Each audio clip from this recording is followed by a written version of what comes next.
যারা নূরের তৈরি এই শব্দ নিয়ে লাফাচ্ছে, এ পৃথিবীতে বিশ্ব নবীকে আমার আল্লাহ মানুষ বানিয়ে পাঠিয়েছিলেন, মানুষ তৈরি মাটি দিয়ে। মুহাম্মদ সাল্লাল্লাহু আলাইহি ওয়াসাল্লাম আপনি বলুন আমি তোমাদের মতো মানুষ। সেখানে আল্লাহ এটা বলেন নাই আমি তোমাদের মতো সাধারণ মানুষ, আবার এটাও বলেন নাই আমি তোমাদের মতো মাটির মানুষ। ঠিক কথিত বক্তা নামের তক্তা মাটি শব্দটা নিজ থেকে যোগ করলো, এই অধিকার তাকে কে দিল? নবীজিকে নূর বললে অনেকে বেজার হয়ে যায়। আমি বলি ভাই গো, ঠান্ডা মাথায় দুইটা কথা শোনো, তোমাদের সব কথার দলিল আল্লাহ পাকের দয়ায় আমাদের কাছে আছে।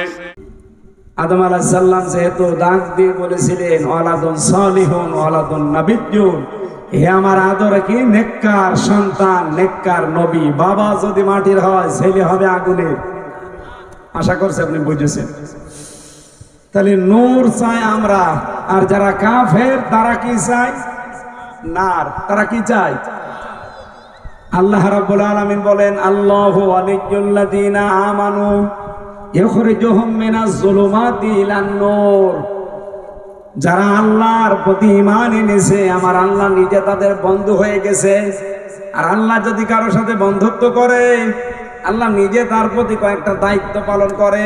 তার প্রথম দায়িত্ব হচ্ছে ইখরিজুহুম মিনাজ যুলুমাতি ইলান নূর।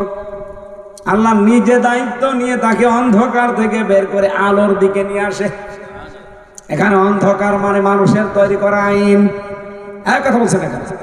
অন্ধকার মানে শিরিক, অন্ধকার মানে বেদাত, অন্ধকার মানে কুফর, অন্ধকার মানে জুলুম। এই জায়গা থেকে বের করে ইলান নূর, ইসলামের দিকে, আলোর দিকে, কল্যাণের দিকে, জান্নাতের দিকে ডাক দিয়ে নিয়ে আসে কে? বলেন বলেন। এটাকে যারে তারে নিয়ে আসবে কাদের? আল্লাহু ওয়ালিয়্যুল্লাযীনা আমানু। ঈমান যারা আনে তারা যেহেতু আল্লাহর বন্ধু, আর বন্ধুর প্রতি বন্ধুর একটা দায়িত্ব থাকে, আল্লাহ নিজে তখন এটা পালন করে, অন্ধকার থেকে বের করে আলোর দিকে নিয়ে আসে। এই জন্য এই দেশে যারা সত্যিকারের ঈমানদার, আপনি দেখবেন শিরিক থেকে, বেদাত থেকে, কুফর থেকে, জুলুম থেকে, মানুষের তৈরি করা আইন থেকে আল্লাহ নিজে তাদের দায়িত্ব নিয়ে নিজে কর্তা হয়ে বের করে আলোর দিকে নিয়ে আসতেছে। আল্লাযীনা কাফারু, আর যারা কাফের, আউলিয়াউহুমুত তাগুত, তাদেরও বন্ধু আছে, কিন্তু তাদের বন্ধু হচ্ছে শয়তান। কে? বলেন বলেন। এখন শয়তান যদি কারো বন্ধু হয়, শয়তানের দায়িত্ব নেই? আল্লাহ যেমন দায়িত্ব পালন করে, শয়তানেরও দায়িত্ব আছে। ইখরিজুনাহুম মিনান নূরি ইলাজ যুলুমাত। শয়তান তার বন্ধুর প্রতি দায়িত্ব পালন করে, তাদেরকে আলো থেকে বের করে অন্ধকারের দিকে নিয়ে যায়। তাহলে আল্লাহর বন্ধু হলে আল্লাহ কাজ করে, শয়তানের বন্ধু হলে শয়তানও কাজ করে। তাহলে এখান থেকে বুঝলেন না, যারা শয়তানের বন্ধু তাদেরকে আল্লাহর ইসলাম থেকে, নূর থেকে, কোরআন থেকে, জান্নাতের পথ থেকে ডাক দিয়ে নিয়ে যাবে অন্ধকার, মানুষের তৈরি করা আইনের দিকে, জুলুমের দিকে, শিরকের দিকে, বেদাতের দিকে, কুফরের দিকে। পাবনাবাসী খেয়াল করেন এই জায়গায় আল্লাহ রাব্বুল আলামিন মাটির তৈরি বলে ঘোষণা দেওয়ার কারণ আমরা পেয়েছি, কারণ মাটি এখন গবেষণা করে কমপক্ষে 10টা জিনিস পাওয়া যায়। কয়টা? আপনি মৃত্তিকা গবেষণাগার গাজীপুরে আছে, যান, মাটি দেন, দেখুন এখান থেকে 10টা তথ্য আপনাকে দিয়ে দেবে। আর এই আলো নিয়ে যান, নূর নিয়ে যান, এখান থেকে মাত্র 2টা জিনিস বের করে দেবে, নেগেটিভ আর পজিটিভ। মাটির ভেতরে আছে iron, silicon, magnesium, potassium, calcium. এরপরে এরকম 10টা বিষয় আমি নিজেই পেয়েছি। আর মানুষের এই শরীরের 3.5 হাত বডি গবেষণা করে বিজ্ঞান এখন বলছে কমপক্ষে মানুষের ভেতরে পাওয়া যায় 13টা জিনিস। কয়টা? বাবার স্ফলিঙ্গ দিয়ে দ্রুত গতিতে যে পানিটা বের হয়ে মায়ের রেহেমের ভেতরে জমা হয়, বিজ্ঞান এখন দেখাচ্ছে 1500 বছর পরে। এই তথ্যটা আবিষ্কার হয়েছে মাত্র 200 বছর আগে। অথচ আল্লাহ পাক এই তথ্য কোরআনে কারিমের সূরা নাহলের ভেতরে 78 নম্বর আয়াতে দিয়েছেন 1500 বছর আগে। রব্বুল আলামিন বলেন মানুষের এই বাবার স্ফুলিঙ্গ দিয়ে যে পানিটা বের হয়ে এসেছে, নাপাক পানি তামাম পৃথিবীতে কোনো মার্কেটে বিক্রি হয় না। হয় 4 আনাও দামও নেই, ফিরিয়ে দিলেও কেউ নেবে না। 5টা জিনিস আল্লাহ এটা দিয়ে বানায়। 4টা জিনিস, চুল, রগ, হাড় আর পর্দা। মায়ের যে রেহেমে যেখানে সন্তান থাকে, বাচ্চা দানি বলা হয়, এই জায়গায় আল্লাহ যে নাপাক পানিটা রেখে দিয়েছেন, এখান থেকে আরো 4টা জিনিস বানায়। রক্ত, গোশত, চর্বি আর চামড়া। 4 8টা জিনিস যখন এক হয়ে যায়, 40 দিন 40 দিন 40 দিন এভাবে করতে করতে 6 মাসের ভেতরে বিভিন্ন আকার ধারণ করে। এটা আলাক থেকে মদগা, আলাকা, এভাবে আস্তে আস্তে আমার আল্লাহ বানাতে থাকেন। রব্বুল আলামিন কোরআনে কারিমে সূরা মুমিনুনের ভেতরে ঘোষণা এভাবে দিয়েছেন, 40 দিন 40 দিন এভাবে পাল্টাতে পাল্টাতে 6 মাস যখন হয়ে যায়, আমি আল্লাহ আমার রব নামের কারণে মানুষকে 5টা জিনিস দান করি। ওয়াজআলা লাকুমুস সামআ ওয়াল আবসারা ওয়াল আফইদা ইলা আখিরি আয়াত। শ্রবণ শক্তি, দর্শন শক্তি, বাক শক্তি, আকেল শক্তি আর ঘ্রাণ শক্তি, এই 5টা আমি আল্লাহ নিজে দান করি আমার রব নামের কারণে। যদি একটাও কম দিতাম, দুনিয়ায় আসতে ঠিক কিন্তু পূর্ণাঙ্গ না, অপূর্ণাঙ্গ হয়ে। বলেন তো, আমাদের যদি আল্লাহ দর্শন শক্তি না দিত, আপনার মা আর বাবা নয় 8টা দিয়েছে, 4 চুল, রগ, হাড় আর পর্দা, রক্ত, গোশত, চর্বি আর চামড়া। এই 4 8টা জিনিস আপনার শরীরের ভেতরে পাবেন। বাকি 5টা জিনিস না হলে আপনি দুনিয়ায় এসে পূর্ণাঙ্গ মানুষ কেউ বলবে না। তার অন্যতম একটা দর্শন শক্তি, দেখা। এটা যদি আল্লাহ না দিত, আপনি আসতেন দুনিয়ায় কিন্তু কানা হয়ে, মানে কানা আসে না, তার মানে আল্লাহ দর্শন শক্তি তারা দেয়নি। এই বিষয়টা যদি একটু চিন্তা করতে পারতেন, জীবনে আল্লাহকে সেজদা দেওয়া বাদ দিতেন না। কি কথা বললেন না? কুমিল্লাতে একবার খাবার খাচ্ছিলাম, হঠাৎ করে দেখি অন্ধ আমার পাশে বসা, কারেন্ট চলে গেল। আমরা তো চিল্লা পাল্লা করছি, অন্ধ আমার হাত চেপে ধরে বলছে, হুজুর মাত্র 2 মিনিট কারেন্ট চলে গেছে, আপনি চিল্লাচ্ছেন। অথচ 40 বছর আমার জীবনে কোনো কারেন্ট নেই। আর 40টা বছর হয়ে গেল আমি দেখি না।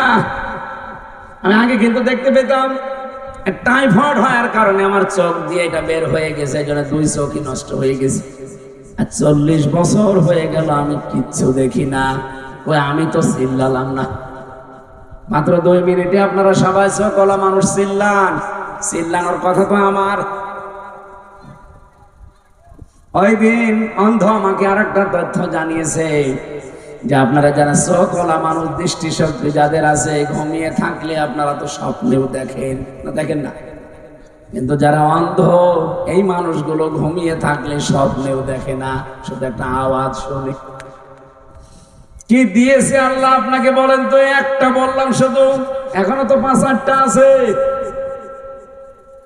যদি আল্লাহ পাক আপনাকে বাক শক্তি না দিত, আপনি কথা বলতে পারতেন না। যদি আকেল শক্তি না দিত, আপনি পাগল হয়ে আসতেন। কত পাগল আসে না দুনিয়ায়। যদি দর্শন শক্তি না দিত, আপনি কালা হয়ে আসতেন দুনিয়ায়। আল্লাহ পাক বলেন, এই 5টা জিনিস আমি আল্লাহ দিয়ে 8 5 13টা জিনিস যখন এক হয়ে যায়, আমি আল্লাহকে ফেরেশতারা তখন জিজ্ঞাসা করে যে রে আমরা বানাবো কি? এর আকৃতি এবার তৈরি হবে 6 মাস পরে। এটা কি ছেলে হবে না মেয়ে হবে? এ গ্যারান্টি দেয় কে? ওয়াল্লাযী ইউসাউবিরুকুম ফিল আরহামি কাইফা ইয়াশা। তিনি সে আল্লাহ যিনি মায়ের রেহেমের ভেতরে তোমাদের আকৃতি তৈরি করেন। এই যে ছেলে হবে মেয়ে হবে সিদ্ধান্ত হামজা দেয় না, দেয় কে? 8 5 13টা জিনিস এক হওয়ার পরে মাটির ভেতরে আমার আল্লাহ মাটির নির্যাস দিয়ে, যেহেতু আমাদেরকে বানিয়েছে সরাসরি মাটি দিয়ে না, সরাসরি মাটি দিয়ে বানিয়েছিল মাত্র একজনকে। কয়জন? কে? হযরতে আদম। খালাকাল ইনসানা মিন সালসালিন কাল ফাখর ওয়া খালাকাল জান্না মিন মারিজিন মিন নার। এখানে দুইটা তথ্য আছে সূরা রহমানে। মানুষ একেবারে সর্বপ্রথম আল্লাহ যাকে বানিয়েছে ওটাকে ঠনঠনে মাটি দিয়ে। ফেরেশতা আজরাইল দুনিয়াতে এসে এক খামসা মাটি নিয়ে যায়। ফিজিলালিল কোরআনে মুফাসসির লিখেছেন তার এক খামসার ভেতরে মাটি ছিল 40 মণ। ফেরেশতাদেরকে আল্লাহ বললেন বডি বানাও আদমের। তারা বডি বানিয়েছে প্রায় 60 হাত লম্বা, 120 হাত, 36 হাত মোটা, 120 হাত লম্বা, 60 গজ, আর একেবারে 36 হাত মোটা। এত বড় বিশাল দেহ পড়ে আছে, কিন্তু ভেতরে কোনো নড়াচড়া নেই। রব্বুল আলামিন তার ভেতরে নাক দিয়ে একটা রূহ দিয়েছিলেন। রূহ মানে আল্লাহর হুকুম। ওয়ায়াসআলুনাকা আনির রূহ কুলির রূহু মিন আমরি রাব্বি। হে নবী, মানুষেরা যদি জিজ্ঞাসা করে যে রূহটা কি, আপনি বলবেন এটা আল্লাহর হুকুম। এটা কি? আল্লাহই হুকুমটা নাক দিয়ে দিয়েছিলেন। আপনি দেখবেন নাকের ভেতরে যদি কিছু দেন বিড়বিড় করবে। কি আপনি কিছু দিয়ে দেখেন কোন খড়কোটা বিড়বিড় করবে। তখন হাসি দিয়েছিল। এই যে আদমকে ফেরেশতারা 120 হাত লম্বা করে বানিয়েছে, এর ভেতরে যত খড়কোটা জার্ফ গুলো লুকিয়েছিল, হাসি দেওয়ার পরে হযরতে আদমের নাক দিয়ে আল্লাহ যত জার্ফ ছিল সব ময়লা মাটি বের করে দিয়েছেন। হযরতে আদম একটু স্বস্তি পেয়েছিলেন ওই দিন, কারণ ভেতরে জার্ফগুলো সব বের হয়ে গেছে। এই স্বস্তি পাওয়ার পরে তিনি একটা শব্দ বলেছিলেন, আলহামদুলিল্লাহ। আল্লাহ এত বেশি খুশি হয়েছিলেন এই শব্দের উপরে, কিয়ামত পর্যন্ত আদমের সন্তান যারা দুনিয়া আসবে তারা যদি হাসি দেয় তারা যেন এই আলহামদুলিল্লাহ বলে। এটা ওয়াজিব করে দিয়েছেন আমার আল্লাহ। এমনকি কেউ যদি আলহামদুলিল্লাহ বলে হাসি দেওয়ার পরে, তার পাশে যে থাকবে তারে বলা লাগবে ইয়ারহামুকাল্লাহ। এক কথা বলছেন না? এমনকি তার পাশে যে থাকবে তারে বলা লাগবে ইয়াহদিকাল্লাহ। কেন এত কথা বলা লাগবে? কেন আলহামদুলিল্লাহ, ইয়ারহামুকাল্লাহ, ইয়াহদিকাল্লাহ এত কথা বলা লাগবে কেন? আমি তো হাসি দিয়েছি। বিজ্ঞান এখন প্রমাণ করছে যে হাসির দ্বারা যতগুলো জার্ম শরীর থেকে বের হয়ে যায়, এটা যদি আপনি ডাক্তার দিয়ে পরীক্ষা করে মেশিন লাগিয়ে বের করতে চান, কমপক্ষে বাংলাদেশের টাকা এখন 60,000 টাকা লাগবে। একবার হাসি দিলে এই উপকার আপনার শরীর থেকে আমার আল্লাহ করে। এই জন্য তো আলহামদুলিল্লাহ বলার নিয়ম। আর পাশে যে থাকবে তার এই জন্য ইয়ারহামুকাল্লাহ বলার নিয়ম। ওর পাশে যে থাকবে সে যেন বলে ইয়াহদিকাল্লাহ। সুবহানাল্লাহ বলতে পারেন না? আমি যে কথাটা এখান থেকে বোঝাতে চাচ্ছিলাম, রব্বুল আলামিন দয়া করে মায়া করে আমাদের এই মাটি দিয়ে আদম আলাইহিস সালামকে বানিয়েছেন। আর আমাদেরকে সরাসরি মাটি দিয়ে না, বানিয়েছেন মাটির নির্যাস থেকে। আপনি মাটির নির্যাসের ভেতরে কমপক্ষে 10টা জিনিস পাবেন, ওই যেগুলো বলছিলাম। আধুনিক তাফসীর পাওয়া যায় যুগের জ্ঞানের আলোকে, বাস্তবতার নিরিখে। আপনি এখানে মিনহা খালাকনাকুম এই আয়াতের তাফসীরে দেখবেন এখানে 10 রকম নাম লেখা আছে। মাটি দিয়ে আল্লাহ আমাদের বানিয়েছেন, মাটির নির্যাস দিয়ে। মাটি বানিয়েছেন কি দিয়ে? কয়টা বললাম? 10টা জিনিস পাবে। তাহলে 10 মার বাবা দুইজন মিলে দিয়েছে 4 4 8, কত হয়? 18। আর আল্লাহ নিজে দিয়েছেন 5, কত হয়? 23টা জিনিস আমার 3.5 হাত বডিতে আছে। মাটির তৈরি বললে নবীর সম্মান আরো বেড়ে যায়, কারণ 23টা পাবেন আর এটাই পাবেন কয়টা? সংখ্যা হিসাবেও তো আপনার দাম বেড়ে যাচ্ছে। আর হাদিস আর কোরআনের গুলো তো বললামই, সুতরাং এটা রেকর্ড হচ্ছে তো এই জন্য বললাম।